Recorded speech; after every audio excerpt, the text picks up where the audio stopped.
Countdown Conspiracy, Chapter 14, Part 2. We're going to try and cut the fuel lines. Ruby, I say, blocking out Esteban and Mission Control's conversation. She bobs her head, waiting for instruction. I take a deep breath, typing in commands on her data pad as I blabber. Get to the fuel center. You know where that is. Unhinge the blast door and disable the launch system. Then eject our fuel by cutting the lines and get out of there. She retracts her data pad and skitters off, using her clawed legs to hook along the vertical flooring. Aren't you worried she'll be hurt? Najma asks. Yes, terrified. She should be fine. 20 seconds to the blast door, 8 to break through, 13 to disable the launch system, 35 to cut the lines and eject the fuel, and 22 seconds to get back. What if it doesn't work? Rahim asks. I look over at him. I don't want to think about that. Well, we have to, Anna says firmly. We have less than a minute and a half to figure out what we do if we end up heading to space. Guys, I'm good, but I'm not that good, Tamaki says. I can hear the grimace that must be on his face. With the controls locked this bad, I won't be able to turn us around. Right now, I'm just focusing on getting us safely out of the atmosphere from this latitude. Oh, goodness. I'd forgotten all about the latitude. We're nowhere near optimal launching point, not to mention the winds. Najma, you have to break us back into our computer systems, Anna orders. It's our only chance. What do you think I'm trying to do over here? Najma asks. Her voice sounds strained, and I realize she has tears in her eyes. My droidlet pings, and I look down at my communicator. Ruby's stuck. The words come out shaky, but I can't help it. The blast door has been reinforced. Tamaki kicks the main console. Get her through, Anna commands. Her welding equipment will take at least a minute to break through, and that won't be enough time to do a manual stop, I say. I'm bringing her back. I go to push the return button on my communicator, but Anna growls first. Have her try anyway, she yells. She has to try. She is, I yell back. Now I have tears in my eyes. She's doing her best, but she's not magic. I'm bringing her back before the heat from liftoff melts her. Anna fiddles with her belt, and I realize she's going to try to come back and physically stop me. The others must realize it too. Tamaki throws a hand out. Anna, no! T-minus 1 minute, Najma shouts.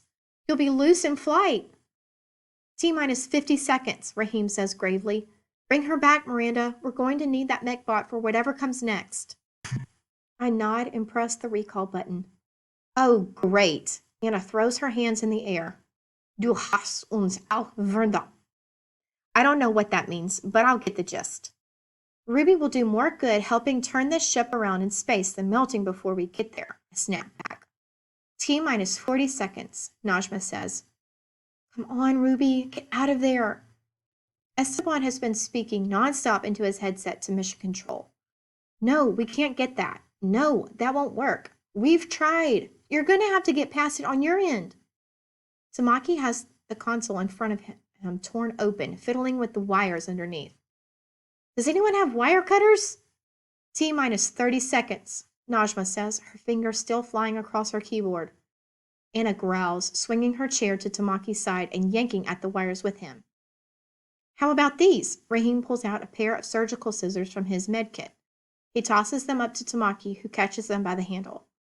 No good. Tamaki shakes the metal scissors in frustration, dropping them back to Rahim. No insulation. I'll get fried.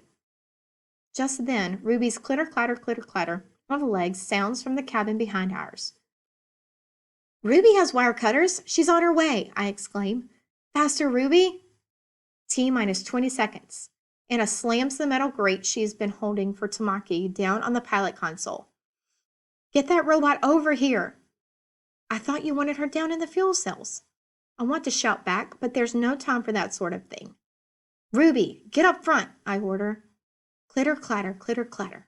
Ruby skitters up the flooring of our spaceplane toward Tamaki, and Anna, her red casing glowing orange with the darkened lights around us. T-minus 15, Najma says softly. My droidlet pings. Task complete, waiting for instruction. Ruby, wire cutters. Ruby's right and frontmost leg flips around, twirling around its selection of specialized tools. She won't be able to cut it herself unless I'm up there to program it in her, I yell. Just grab her arm, slide the silver switch, and you can operate her manually. T minus 10 seconds, Najma says. Tamaki grabs Ruby. I flinch as she dangles from his grip. Careful, I shout before I can stop myself. He throws me a glare, and I shut up. We've lost contact with Mission Control, Esteban reports, his face pale. I can't connect. We won't need to as soon as Tamaki jerks Ruby and her wire cutters toward the open dashboard, but gets shaken back by a rumble from our spaceplane. The main engines roar to life with a near-deafening power. T minus 5 seconds, Najma shrieks. This is it. My fingers are in a death grip on my armrest. I watch the digital numbers in front of us tick down. 5, 4. Tamaki lunges forward again, Ruby dangling from his hand. 3.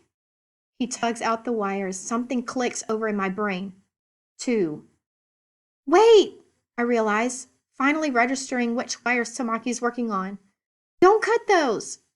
Tamaki looks back at me, nearly dropping Ruby, startled by my command. And that's all the moment it takes. 1. With an ungodly loud roar, we're thrown back into our seats. My face feels like it's melting backward and my ears hurt so badly I scream. Smoke billows up over the front windows and we're lifting off to outer space.